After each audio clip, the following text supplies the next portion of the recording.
Good morning. Let's do the accounting equation again. First transaction is Manu started the business with cash rupees 1 lakh. Okay, so what will happen? Manu is the businessman. He invested rupees 1 lakh into his own business. So 1 lakh will enter in the business.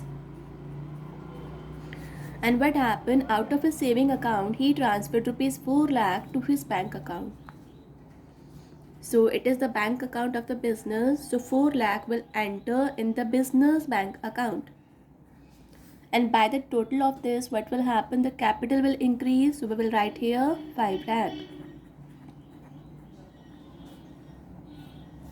Now next is purchase a building from Sohan for rupees 12 lakh. So when any business purchase a building, so it will be an asset, it will be a property to the business. So we will write here building, and the building is worth rupees 12 lakh. Okay, now comes the turn of the payment. Now he has paid rupees 10 lakh by taking a loan from the SBI. So if he has taken any loan from SBI, so it will be considered a liability over the business. Here we will mention the amount. See, the building is worth rupees 12 lakh and he has taken a loan of rupees 10 lakh. So we will consider 2 lakh he has paid out of his bank account because he has the enough fund. So minus 2 lakh. Bank balance will reduce and the building he has purchased, so it will consider an asset. Now after two transactions, in the beginning we have to find the net balance.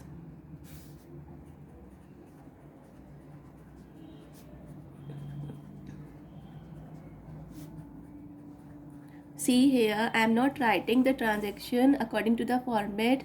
We are just discussing the impact of these transactions. Okay, so you can write the transactions yourself according to the format. Okay, now moving to the third transaction. Paid interest on loan rupees 20,000 and installment of rupees 1 lakh. See here, he has taken the loan, so obviously he has to pay the installment along with the interest. So how much he has paid? 1 lakh plus 20,000. So it will be 1,20,000 he has paid. Now out of this 1,20,000, the installment is worth rupees 1 lakh. So when he paid the installment, so his loan amount will be reduced. So we can write here 1 lakh. Loan amount will be reduced. But the interest he has paid, that will be an expense to the business, and because of this expense, the profit will reduce. So here, profit impact the capital. Because this profit will reduce, so we have to reduce the capital. Say in the beginning we have find the net balance after two transactions, but after this, after each transaction we have to find the net balance.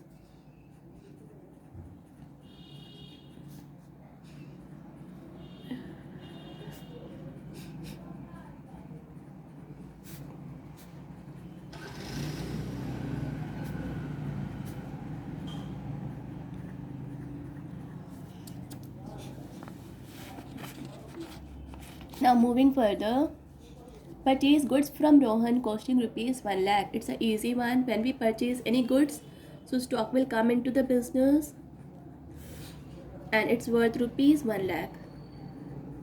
Now here it is not mentioned that he has paid the money in cash or not. The name is given. Whenever the name is given, so it will be considered that he has purchased on credit. So obviously the liability will increase, so we have to write the creditors, because those persons from whom we purchase the goods on credit are known as creditors. Again we have to find the net balance.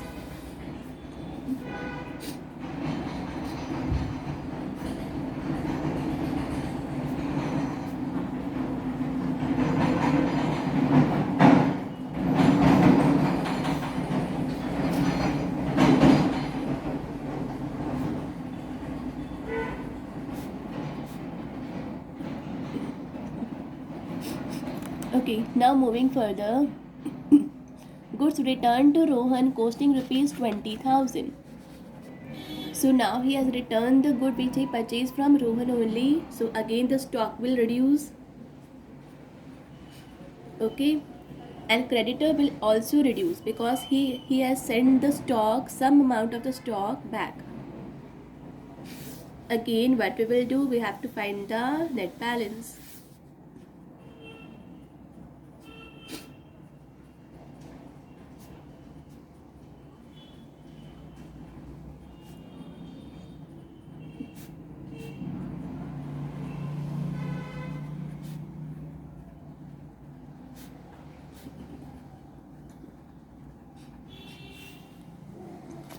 Now next is sold goods costing rupees 40,000 for rupees 50,000 on credit to Ram.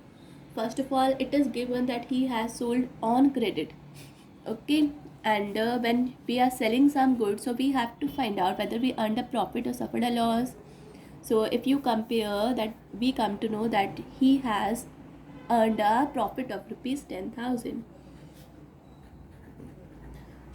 As the profit will increase the capital, so we will increase the capital by 10,000. Stock will reduce by 40,000. Now he has not got anything in cash because he sold on credit now, so the debtors will increase. How much amount we will write? We will write here 50,000 because he sold the goods on credit of rupees 50,000. Okay, so in against 40,000 he will get 50,000 in future. So it will be considered as an asset. Again, we have to find the net balance.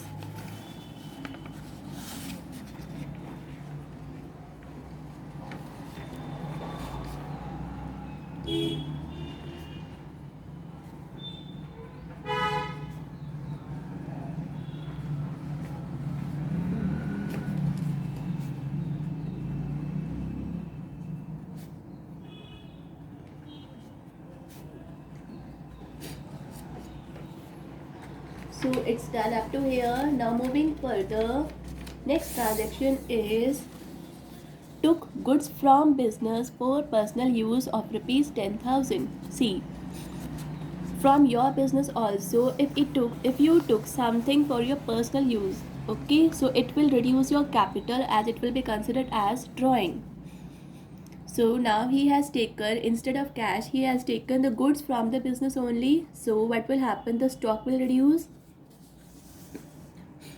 So 10,000 reduced from here, and because of this drawing, the capital will also reduce because he took out the stock for his personal use only. Again, what we have to do, we have to find the net balance.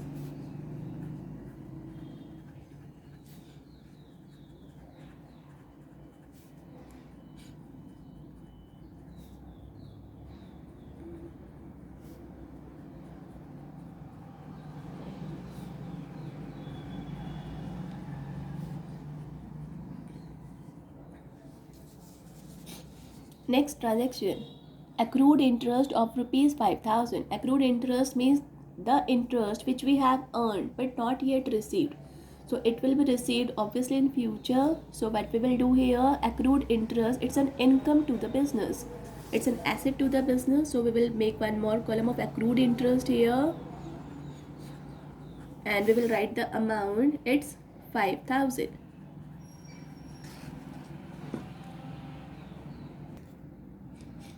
As this accrued interest will generate profit to the business in future because the income will come in the future. So by this amount the capital will increase. Now what we have to do, again we have to find the net balance.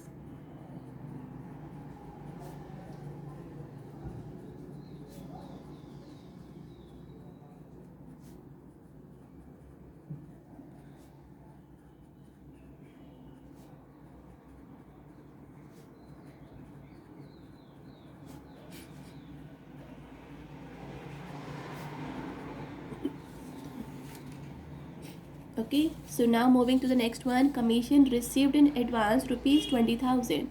See, he has not earned the commission, but he has received in advance. So whenever we receive any income in advance, so that will be considered a liability to the business. Okay, because yet we have not done any work for which we are liable to get the commission, but we have received in advance.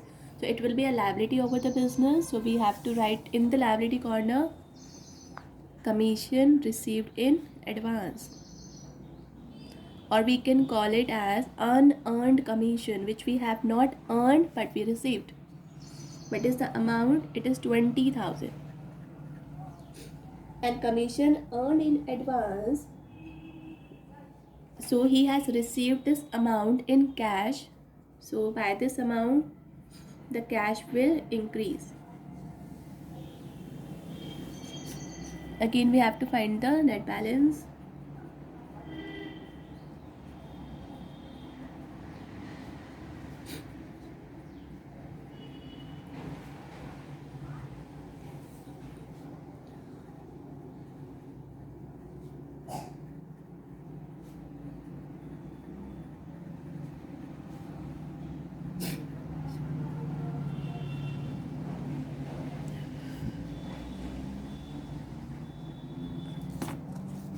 Okay, now moving to the last transaction, that is cash received from Ram, rupees 10,000. Okay, do you remember who is Ram? See, Ram is the person to whom we have sold the goods on credit. Okay, and he is liable to pay us rupees 50,000, but this time he has only paid rupees 10,000. So what will the impact of this transaction? See, he was the debtor now, he is liable to pay 50,000, but now he has paid rupees 10,000. So on one hand cash will come into the business, and the person Ram which is liable to pay us rupees 50,000, now his debtors will reduce okay, by rupees 10,000. Okay, so let's put here 10,000 cash will come into the business and debtors will reduce by rupees 10,000. Now in future he is liable to pay how much to us? 40,000. Now last we have to again find the net balance.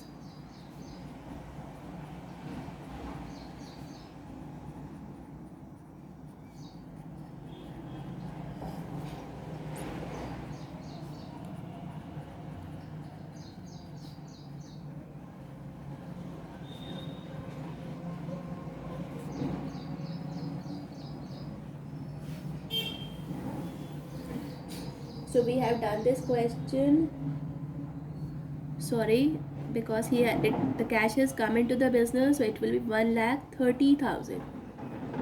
So in the last, if you want to check whether the question is correct or not, so what is the trick with us? We can add the asset side and we can add the liabilities and capital. If this side is equal to this side, so it means our question is correct. So I hope you understood this question. Keep practicing, and if you have any doubt you can put it in the comment box. Thank you.